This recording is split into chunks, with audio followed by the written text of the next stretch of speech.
Vanish Kumar তৈরি থাকো, তৃণমূল দিল্লিতে যাবে। আজকে যা মাঠে লোক হয়েছে আমি ছেড়ে দিলাম।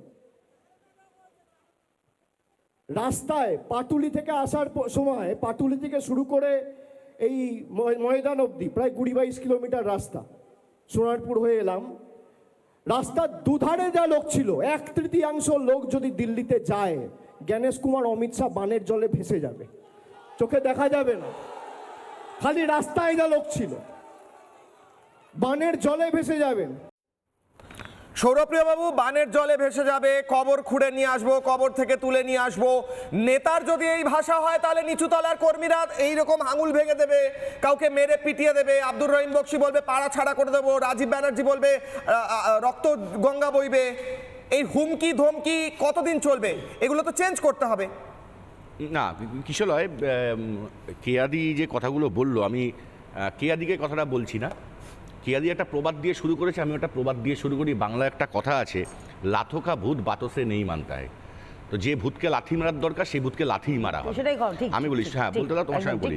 সুকান্ত মজুমদার, যেমন তোমরা হিংসার কথা বলছো, সুকান্ত মজুমদারের আজকের বক্তব্য, হাসপাতালের বেড তৈরি আছে, 26-এর নির্বাচনের পরে তৃণমূলকে সেই বেডে শোয়ানো হবে।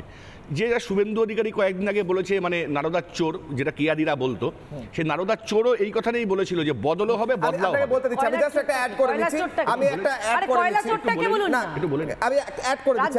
আপনি যখন বললেন লাথোকা ভূত বাতোं से नहीं मानता है, আমার কোথায় যেন একটা ভিজুয়াল মনে পড়ে গেল, একটা কচুবন সামনে চলে এলো, আর হঠাৎ করে যেন কচুবনকে, যাই হোক বলুন।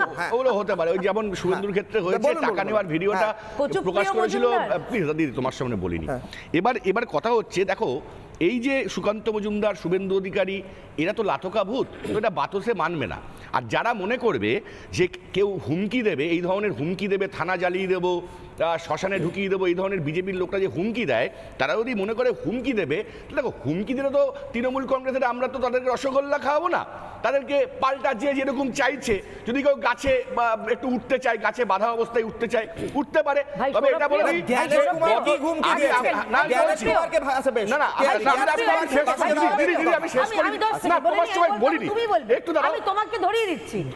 আমরা তো না হয় হুমকি দিচ্ছি মুখে, আর তোমরা যে কাজে করেছো, 300 কর্মী, ভারতীয় জনতা পার্টির কর্মী খুন হয়েছে।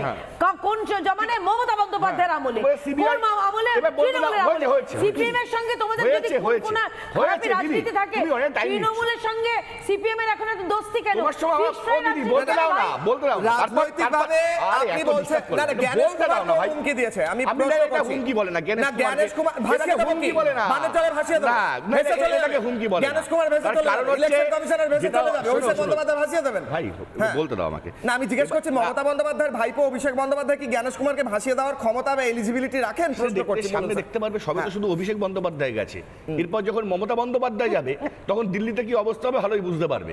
এক আর 2 নম্বর, আবার একটা কথা দিদি বলছিল, কেয়াদি, যে বিজেপি নাকি পাকা আম, লিচু, আর এই তৃণমূল কংগ্রেস নাকি কি উঠছে। আমি বলি কি, যে যাদের সুগার আছে, পাকা আম আর লিচু খেলে সুগার বাড়ে, আর সেই সুগার কমাতে উচ্ছেই লাগে। তো কথা হচ্ছে, যদি আজকে বাঁচতে হয় তাহলে তৃণমূল কংগ্রেসকেই আনতে হবে, এবং তৃণমূল কংগ্রেসকে আনার জন্য, দাঁড়াও, তৃণমূল কংগ্রেসকে আনার জন্য যেমন মহাত্মা গান্ধীকে আমাদের ভারতের স্বাধীনতা যেমন লেগেছিল, নেতাজি সুভাষচন্দ্র বসুকেও লেগেছিল, মাস্টারদা সূর্য সেন, ক্ষুদিরাম বসুকেও লেগেছিল। সুতরাং শুধুমাত্র গান্ধী নীতিতে হবে না, শুধুমাত্র গান্ধী নীতিতে হবে না, ওই মাস্টারদা সূর্য সেনের নীতি প্রয়োগ করা হবে, আর বিজেপিকে পুরো সাফ করে দেওয়া হবে।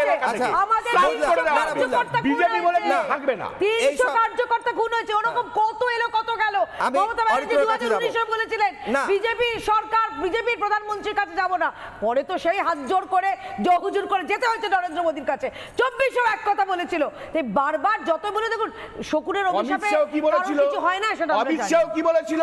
আমি একটা কথা মনে পড়ছে আমার, মমতা বন্দ্যোপাধ্যায় বলেছিলেন যে ঘেরাও করেঙ্গে আগার এসআইআর হোগা। তো অভিষেক বন্দ্যোপাধ্যায় এসআইআর হয়ে গেছে, এখনো বলছে ঘেরাও করেঙ্গে, যায়েঙ্গে দিল্লি, এখানে 1/3 লোক নিয়ে।